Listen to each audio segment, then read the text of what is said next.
வணக்கம் நண்பர்களே. இஸ்லாமிய பொற்காலம். இன்றைக்கி நாம் இஸ்லாமிய பொற்காலத்தில் பார்க்க போகிறது அபு யூசுஃப் யாக்கூப் இஷாக் சபாஸ் அல் கிண்டி. எனக்கு ஒரு சபாஸ் சொல்லுங்கள், இவ்வளோ ஞாபகம் வச்சுட்டு சொல்கிறதுக்கு. ஷார்ட்டாக அல் கிண்டின்னு வச்சுப்போம். அப்படி தான் வரலாற்றில் அவர் அறியப்படுகிறார். இவரும் பார்த்திங்கன்னா பாக்தாதில் ஹவுஸ் ஆஃப் விஸ்டமில் பணிபுரிந்தவர், வாழ்ந்தவர். இவரும் கை வைக்காத ஏரியாவே கிடையாதுன்னு வச்சிங்களேன். லாஜிக்கு, அஸ்ட்ரானமி, ஃபிசிக்ஸு, அதாவது ஆப்டிக்ஸ்னு வச்சிங்களேன், மெடிசன்,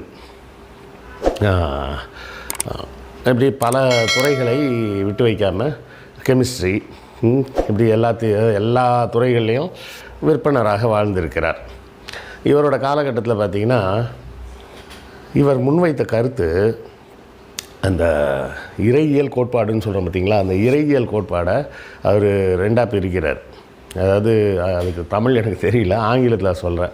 ஒன்று நேச்சுரல் தியாலஜின்றார், இன்னொன்று ஸ்பிரிச்சுவல் தியாலஜி அப்படின்றார். நேச்சுரல் தியாலஜி அப்படின்றது பார்த்திங்கன்னா காரண காரியங்களை ஒட்டி இதை இப்படி இருந்தால் இப்படி தான் இருக்க முடியும் அப்படின்னு ஆர்கியூமெண்ட்டோடு சொல்லி கடவுள் இருக்கார் அப்படின்னு சொல்லி நீங்கள் நிரூபிக்கணும் அப்படின்னு சொல்கிறத நேச்சுரல் தியாலஜி அப்படின்றார். இன்னொன்று அதாவது இயற்கை வழிபாடுன்ற மாதிரி வச்சுக்கலாமா, தெரில, எனக்கு அதுக்கு தமிழ் வார்த்தை தெரில, அர்த்தம் புரியுது, எனக்கு சொல்ல தெரிலன்னு வச்சுக்கிங்க. இன்னொன்று ஸ்பெக்குலேட்டிவ்ன்றது உங்களுக்கே தெரியும். ஸ்பெக்குலேட்டிவ்னால் சும்மா ஒரு நம்பிக்கையின் பேரில் செய்கிறது. இதை அவர் சொல்லும்போது என்ன சொல்கிறாரு, இஸ்லாமிய மதமே நம்பிக்கையின் அடிப்படையில் உள்ளது, அதை நம்ம ஏற்றுக்கணும்னு அவசியம் இல்லைன்ட்டு திடீர்னு. அங்கே இருக்கும்போது திடீர்னு என்ன சொல்லிவிட்டார், அவசியம் இல்லை, நேச்சுரல் தியாலஜியாக தான் இருக்கணும். அல்லான்னு ஒருத்தர் இருக்கார், ஒத்துக்கிறோம்ப்பா, ஆனால் அவர் நபிகள் நாயகம் வழியாக தான் சொன்னார் அப்படின்லாம் நம்ம ஒத்துக்கணும்னு அவசியம் இல்லை அப்படி இப்படின்னு ஒரு மாதிரி குழப்படியாக ஒரு தியரி சொன்னார்னு வச்சிங்களேன். அந்த தியரியெல்லாம் யாரும் அந்த காலத்தில் ஏற்றுக்கொள்ளவில்லை. அவர் சொன்ன அந்த லாஜிக் பற்றியெல்லாம் யாருமே அதை சரியாக ஏற்றுக்கலை. முக்கியமாக பார்த்திங்கன்னா உலகத்தில் இந்த லாஜிக் அப்படின்னு சொல்கிற மாதிரி தர்க்கவாதம்னு இதை பெரும்பான்மையான பகுதிகளில் எல்லாருமே கடவுள் நம்பிக்கை அடிப்படையாக வச்சு தான் பண்ணியிருக்கிறாங்க. கடவுள் நம்பிக்கையை எடுத்துகிட்டு ஒரு லாஜிக் அப்படின்னு பேசின ஆளுங்க ரொம்ப கம்மி. எக்ஸப்ட் நம்ம சொன்ன அல்ஃபராபின்னு ஒருத்தர், அந்த மாதிரி ஒருத்தரை தவிர பெரும்பான்மையானவர்கள் பெரும்பாலும் கடவுள் நம்பிக்கையை ஒட்டியே தான் தங்களுடைய தர்க்கவாதம் பூரா வச்சுருக்காங்க. அஸ்ட்ரானமியில் இவரோட முன்னெடுப்பு கொஞ்சம் வித்தியாசமான விஷயம்னு எடுத்துக்கலான்னு வைங்களேன். அது முழுமையான சரியான ஒரு கோட்பாடு கிடையாது. இருந்தாலும் அந்த காலகட்டத்துக்கு முதலில் உலகம் தட்டைன்றதை விட்டுட்டு உருண்டைன்னு முதல்ல ஒத்துக்கிட்டார் இவர். சரியா, உலகம் தட்டையெல்லாம் இல்லை, உருண்டை அப்படின்னு சொல்லிட்டு என்ன சொல்கிறார், அதை சுற்றி பல கண்ணாடி உருண்டைகள் மாதிரி இருக்குது. என்ன சொல்கிறது, எம்டி ஸ்பியர்னு சொல்லுவாங்கள்ல, காலியான கண்ணாடி கோளங்கள் மாதிரி மேலே மேலே மேலே மேலே சுற்றி இருக்குது. ஒவ்வொரு அந்த கண்ணாடி கோளத்தின் மீதும் ஒவ்வொரு நட்சத்திரம், ஒவ்வொரு கிரகங்கள் எல்லாம் அப்படியே உட்கார்ந்துருக்கு. அது அப்படியே அந்த கண்ணாடி அந்த கோளமே அப்படியே சுற்றுது. அப்படி சுற்றுறதுனால அதெல்லாம் மூவ் ஆகிற மாதிரி நமக்கு தெரியுது அப்படின்னு ஒரு மாதிரி ஒரு கதை சொன்னார்னு வச்சிங்களேன். அது அன்னைக்கு தேதிக்கு அட்லீஸ்ட் குறைஞ்சபட்சம் பூமி உருண்டைன்னு ஒன்று ஒத்துக்கிட்டார் இவர். அது ஒன்று தான் பாராட்டணும்னு வச்சிங்களேன். உலகம் தட்டைன்னு எல்லோரும் நினச்சிட்டு இருந்த காலகட்டத்தில் உலகத்தை உருண்டைன்னு எடுத்துக்கிட்டார். அதை வேணால் பாராட்டலாம். இதுக்கு அடுத்தால பார்த்திங்கன்னா ஆப்டிக்ஸ், அதாவது ஃபிசிக்ஸில் ஆப்டிக்ஸ். இந்த ஆப்டிக்ஸில் இவரோட பங்களிப்பு மிக மிக முக்கியமான ஒன்று. இந்த அஸ்ட்ரானமியை பற்றி கிட்டத்தட்ட ஒரு 7-8 புத்தகம் எழுதியிருக்கிறாருன்னு வச்சுங்க. இந்த புத்தகங்கள் ஒரு மாதிரி எதையோ நோக்கி போகுது. ஆனால் அது சரியான விஷயமானு நம்ம சொல்ல முடியாது. ஏன்னா அது அன்றைக்கி அந்த கோட்பாடே தப்புன்றப்ப அதை சுற்றி அவர் சொல்லக்கூடிய செய்திகள் எல்லாமே தப்பாக தானே இருக்க முடியும். இதில் ஒரு 10-12 புத்தகங்கள் இந்த அஸ்ட்ராலஜியை பற்றி எழுதியிருக்காரு. ஃபிசிக்ஸை பற்றி ஒரு 4 புக் எழுதியிருக்கிறாரு. சயின்ஸ் இப்படியெல்லாம் எழுதியிருக்காருன்னு வச்சிங்களேன். இது அஸ்ட்ரானமியில் இவரோட காலகட்டத்துக்கு ஏற்ற அளவுக்கு பார்த்தோம்னா கொஞ்சம் முன்னேற்றமாக சிந்தித்த ஒரு விஷயம் என்னென்னா, உலகத்தை உருண்டைன்னு எடுத்துக்கிட்டார். அதை சுற்றி இருக்கக்கூடிய பகுதிகளெல்லாம் உருண்டையாக இருக்குது அப்படின்ற மாதிரி எடுத்தார். இதுக்கப்புறம் இயற்பியல் ஃபிசிக்ஸ் எடுத்தோம்னா ஃபிசிக்ஸில் ஆப்டிக்ஸில் இவர் முதல் கட்டத்தில் ஒரு நல்ல கோட்பாடு வைக்கிறார். அந்த காலத்தில் பார்த்திங்கன்னா 2 கிரேக்க சித்தாந்தங்கள் இருந்தது. இந்த ஆப்டிக்ஸ் ஒளியியல் அப்படின்றத பற்றி 2 சிந்தனைகள் இருந்தது. ஒன்று வந்து அரிஸ்டாட்டிலோடது, இன்னொன்று டாலமியோடது. இந்த அரிஸ்டாட்டிலோட சிந்தனை எப்படி வரும்னா, எல்லா பொருள்களும் தங்கள் மேலிருந்து ஒளியை சிதறடிக்குது, எல்லா பக்கமும் சிதறடிக்குது அப்படிங்கிறது அரிஸ்டாட்டிலோட கோட்பாடு. டாலமியோட கோட்பாடு எப்படின்னு கேட்டிங்கன்னா, நம் கண்ணிலிருந்து சில ஒளி கதிர்கள் போகுது. அப்படி போகிறதுனால அது போய் டச் பண்ணி அந்த பொருளை தொட்டு பார்த்து, இப்படி ஒரு கை மாதிரி வச்சுக்கிங்களேன், நம்ம கண்ணுக்குள்ளே இருந்து ஒரு கை மாதிரி போகுதுன்னு வச்சுக்கிங்க, அது போய் தொட்டு பார்த்துட்டு பொருள் இப்படி தான் இருக்குதுன்னு நம்ம கண்ணுக்கு சொல்லுது அப்படின்றது ஒரு கோட்பாடு, டாலமியோட கோட்பாடு. ஒளி வந்து கண்ணிலேருந்து ஒன்று போய் தொட்டு பார்த்து சொல்லுது, இன்னொன்று பொருள்லேருந்து ஒளி வந்து நம்ம கண்ணுக்கு வருது அப்படின்னு. இவர் ரெண்டுத்தையும் சேர்த்து கம்பைன் பண்ணி புதுசாக ஒரு தியரி சொன்னார். என்ன சொன்னார்னா, அந்த பொருள்லேருந்து தான் ஒளி வருது, ஒளி சிதறடிக்கப்படுகிறது. அந்த சிதறும் ஒளிகளின் மூலமாகத்தான் நம் கண்ணில் வந்து ஒளிப்படுது அப்படின்றார். இதில் என்ன பிரச்சனைன்னா, அந்த அரிஸ்டாட்டிலோட தத்துவத்தில் டாலமி முன் வச்ச ஒரு கேள்வி தான். இப்போ வந்து ஒரு வட்டம் இருக்குது, சரியா? ஒரு வட்டம் வரைஞ்சிட்றீங்க, வரைஞ்சிட்டு இப்படி கீழே வச்சு பார்த்தீங்கன்னா பார்க்கும்போது வட்டமாக தெரியும். அந்த வட்டத்தை இப்படி தூக்கி கண்ணுக்கு நேராக வச்சு பார்த்தீங்கன்னா ஒரு கோடு மட்டும்தான் தெரியும். அப்போ அது வட்டம் வந்து எப்படி இன்னொரு இப்போ ஆங்கிளில் வச்சு பார்க்கும்போது கோடாக தெரியுது அப்படின்ற கேள்வி வருது. ஏன்னா இவங்க ரெண்டு பேருமே முன் வச்சித்த கோட்பாடு என்னென்னா, ஒளி அப்படின்னு ஒன்று ட்ராவல் ஆகுது, அது ட்ராவல் ஆகிறதுக்கு காற்றை போல் ஒரு மீடியம் வேணும், ஒரு ஊடகம் இருந்தால் தான் அது வழியாக போகும் அந்த ஒளி அப்படின்னு ரெண்டு பேரும் சொன்ன தத்துவம். இவர் அதை கொஞ்சம் மாற்றி என்ன சொன்னார், காற்றுன்ற ஒரு ஊடகம் வேணும், பார்வையாளர் ஒருத்தர் இருக்கணும், பொருள் ஒன்று இருக்கணும், ஆனால் ஒளி வந்து நேர்கோட்டில் போகுது. இந்த டாலமி கேட்டார் பார்த்தீங்களா, வட்டம் ஏன் நீளமான கோடாக தெரியுதுன்னு. இவர் என்ன சொன்னார், அரிஸ்டாட்டிலுக்கு வந்து அதுக்கு பதில் சொல்ல தெரில. ஒளியிலேருந்து, அந்த பொருளிலேருந்து ஒளி எல்லா பக்கமும் சிதறுது அப்படின்னு சொன்னால் எங்கேருந்து பார்த்தாலும் வட்டம் வட்டமாக தானே தெரியும், அது எப்படி இன்னொரு ஆங்கிளில் பார்க்கும்போது கோடாக தெரியுதுன்னு கேள்வி வருது. இவர் என்ன சொல்கிறார், ஒளி நேர்கோட்டில் செல்கிறது, அதனால் நம் கண்ணுக்கு நேர்கோட்டில் எப்படி வச்சுருக்கிறோமோ பொருள், அந்த பெர்ஸ்பெக்டிவ்னு சொல்லுவாங்க ஆங்கிலத்தில், பார்க்கும் கோணம், அந்த பார்க்கும் கோணத்தை பொறுத்து அந்த பொருளின் உருவம் மாறுகிறது. ஆனால் ஒளி வந்து கண்ணிலேருந்து போகலை, பொருள்லேருந்து தான் வருது அப்படின்னு இவர் மாற்றி சொல்கிறாரு. இதை அடிப்படையாக வச்சு தான் இவருக்கு பின்னாடி அல் ஹத்தியாம்னு நம்ம ஏற்கனவே பார்த்தோம், ஞாபகம் இருக்குங்களா? அல் ஹத்தியாம் அல்லது அல் ஹசன் அப்படின்னு சொல்லுவாங்க.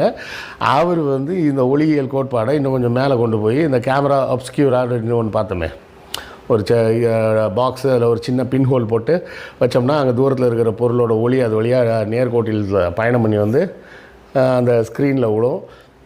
இது மாதிரி ரெண்டு கண்ணிலையும் விழும்போது ரெண்டுத்தையோட செய்திகளும் சேர்ந்து மூளைக்கு போகும்போது ஒரே உருவமாக நமக்கு தெரியுது அப்படின்னு பின்னாடி அல் ஹத்தியாம் வராரு பார்த்தீங்களா. அவர் இதை வச்சு தான் அதை இன்னும் கொஞ்சம் மேம்படுத்துகிறாரு. இந்த ஒளியியல் கோட்பாடுகள், சித்தாந்தங்கள், அந்த கணக்கு வழக்கு எல்லாத்தையுமே அவர் தான் இன்னும் கொஞ்சம் அட்வான்ஸ் பண்ணுறாரு. ஸோ அவருக்கு இவர் வந்து ஒரு முன்னோடின்னு வேணால் நம்ம சொல்லலாம். இதுக்கு அடுத்தால பார்த்திங்கன்னா மருத்துவத்தை பொறுத்தவரை இவர் தனியாக புதுசாக ஒன்றும் செய்யலை. ஆனால் முன்னாடி இருந்த கேலன் அப்படின்னு பேர், கேலன்னு சொல்லுவாங்க, இல்லை கேலன் அப்படின்னு சொல்லுவாங்க சில பேர். கேலன்னு நம்ம சொல்லி வச்சுப்போமே, பேரை வந்து நம்ம உச்சரிப்பு ஒவ்வொருத்தருக்கும் ஒவ்வொரு மாதிரி இருக்குது. அந்த கேலன் அப்படின்றவர் வந்து கிரேக்க நாட்டு மருத்துவ அறிவு பெற்ற ஒருவர்.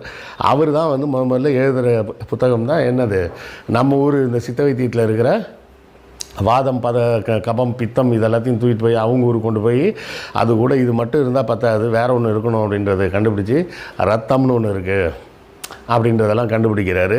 அந்த ரத்தம்ன்றது மூலமாக எப்படி வருது, உடம்பு எப்படி இயங்குது அப்படி இப்படின்னு அவருக்கு தெரிஞ்ச மாதிரி ஒரு புக்கு எழுதி வச்சுருந்தார். அதை இன்னும் விரிவாக இவர் என்ன பண்ணுறாரு, அதோட விளக்க உரை, புலி உரை எல்லாம் சேர்த்து எழுதி தனியாக மருத்துவத்துக்கும் ஒரு புத்தகம் எழுதியிருக்கிறார். மருத்துவம் தாண்டி எனக்கு ரொம்ப இவர்கிட்ட பிடிச்ச ஒரு விஷயம், இந்த இஸ்லாமிய பொற்காலத்தில் உள்ள விஞ்ஞானிகளிலேயே மிகவும் வித்தியாசமான ஒருவர் இவர். ஏன் அப்படின்னு கேட்டிங்கன்னா, எல்லா வேலையும் எல்லாம் பண்ணியிருப்பாங்க, கரெக்டாகவே பண்ணியிருப்பாங்க.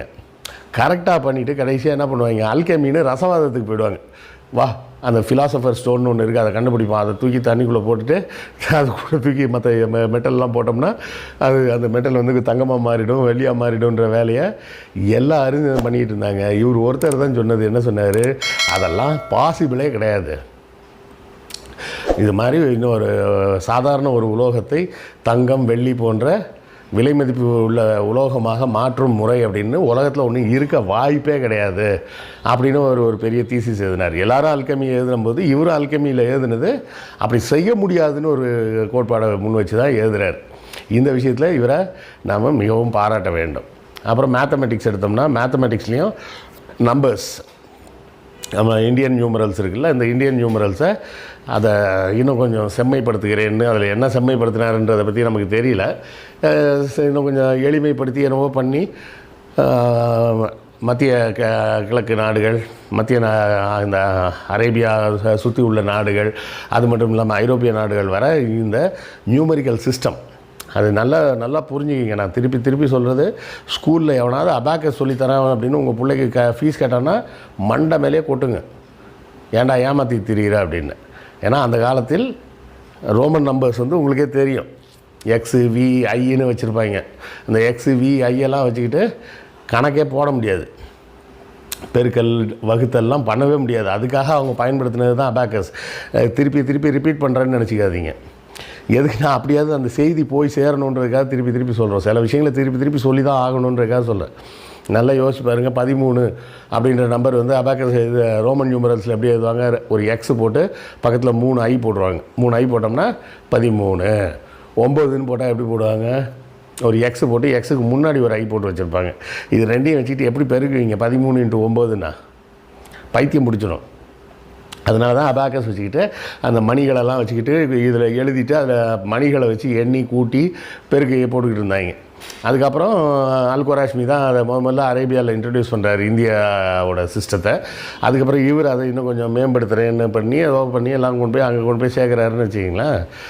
இது போக இந்த மெடிசனில் இன்னொன்று முக்கியமாக ஒன்று சொல்ல மறந்துட்டேன். இவர் ஒரு சார்ட் ஒன்று போடுறாரு. என்ன சார்ட் அப்படின்னு பார்த்தீங்கன்னா, ஒரு நோயின் தீவிரம் எவ்வளோ இருக்கோ அதுக்கு ஏற்ற அளவுக்கு மருந்து எவ்வளோ இன்க்ரீஸ் பண்ணணும் அப்படின்னு டேப்லர் காலம் மாதிரி ஒன்று போட்டு கொடுக்குறாரு. இத்தனை நாள் பட்ட நோயாக இருந்தால் இவ்வளோ மருந்து கொடுக்கணும், இவ்வளோ நாள் தான் நோயாக ஆயிருக்குன்னா இவ்வளோ மருந்து கொடுத்தா போதும்னு அந்த மருந்தோட அளவுகளை ஒரு ஸ்கேல் மாதிரி ஒரு டேபிள் மாதிரி போட்டு கணக்கு போட்டு கொடுத்துட்றாரு. இந்த நோய் இத்தனை நாள் இருக்குது அப்படின்னா இந்த மருந்து இவ்வளோ கொடுத்தா போதும் அப்படின்னு அந்த வெயிட் அதுக்கு உண்டான ஒரு டேபிளும் போட்டு கொடுக்குறார். ஸோ இந்த கணிதம் தாண்டி இவரோட பங்களிப்பில் மிக மிக மிக முக்கியமான பகுதி எது அப்படின்னு பார்த்தோம்னா கிரிப்டோகிராஃபின்னு ஆங்கிலத்தில் சொல்லுவாங்க. கிரிப்டோகிராஃபி, இந்த கிரிப்ட் அப்படின்ற வேர்டுக்கு என்ன அர்த்தம்னா மறைத்து வைத்தல் அப்படின்னு அர்த்தம்.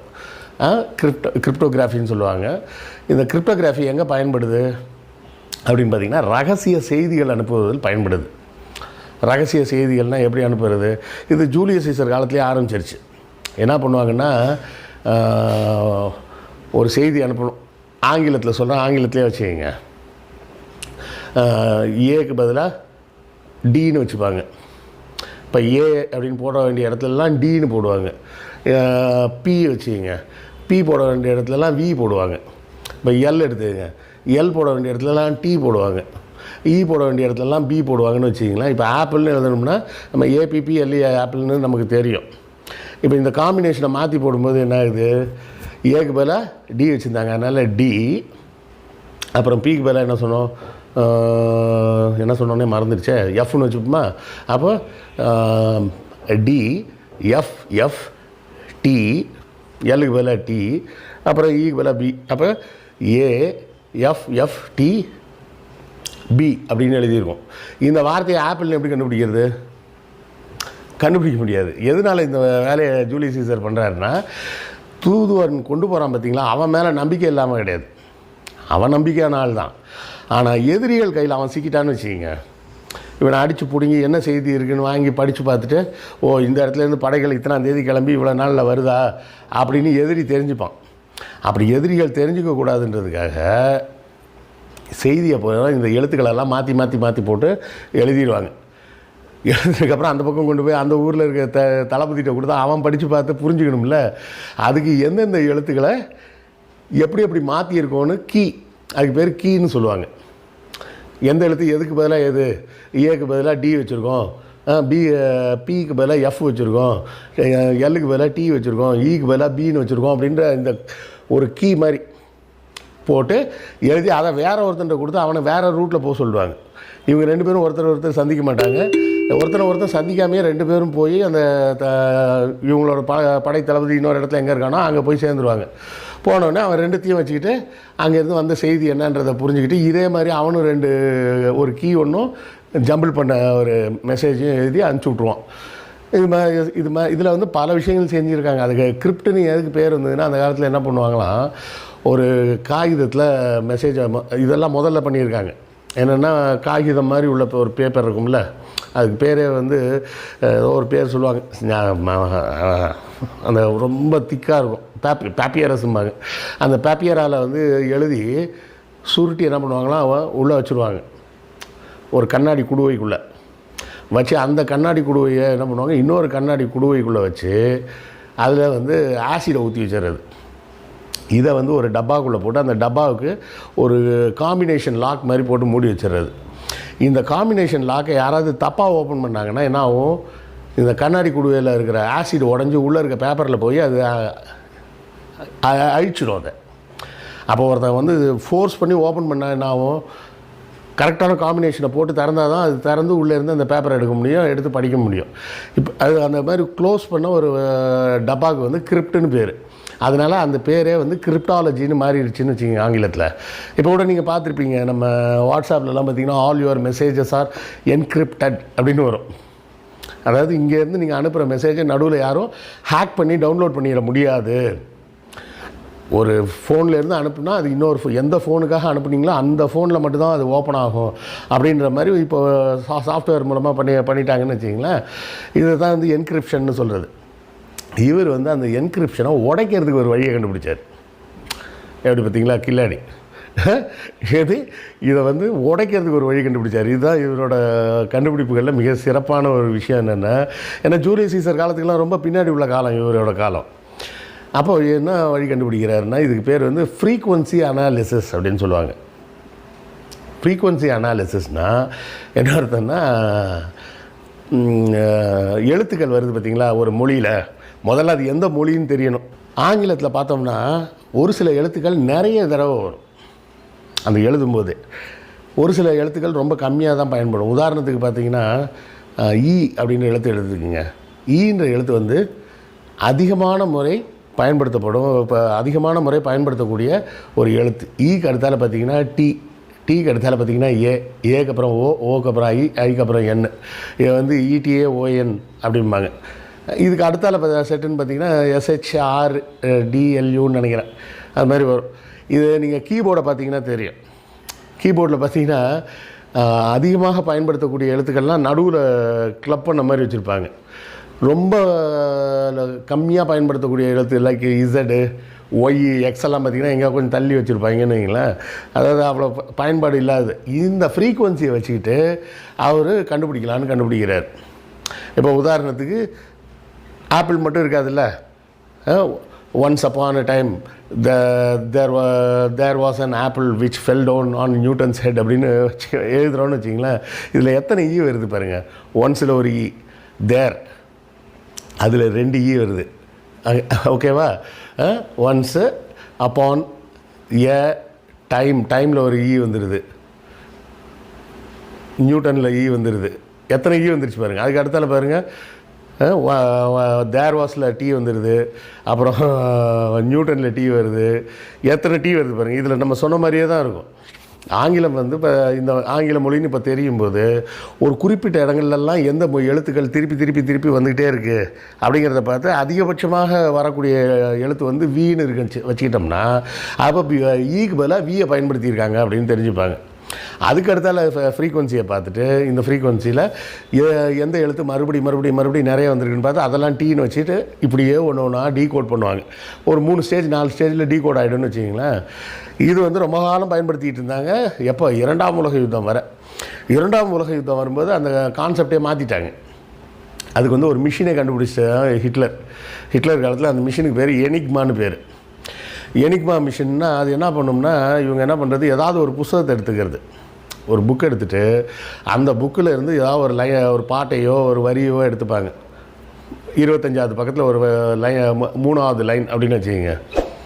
இப்போ உதாரணத்துக்கு வந்து இப்போ இந்த புக்கு இருக்குது, வால்டேரும் ரூசோவும். இந்த புத்தகத்தில்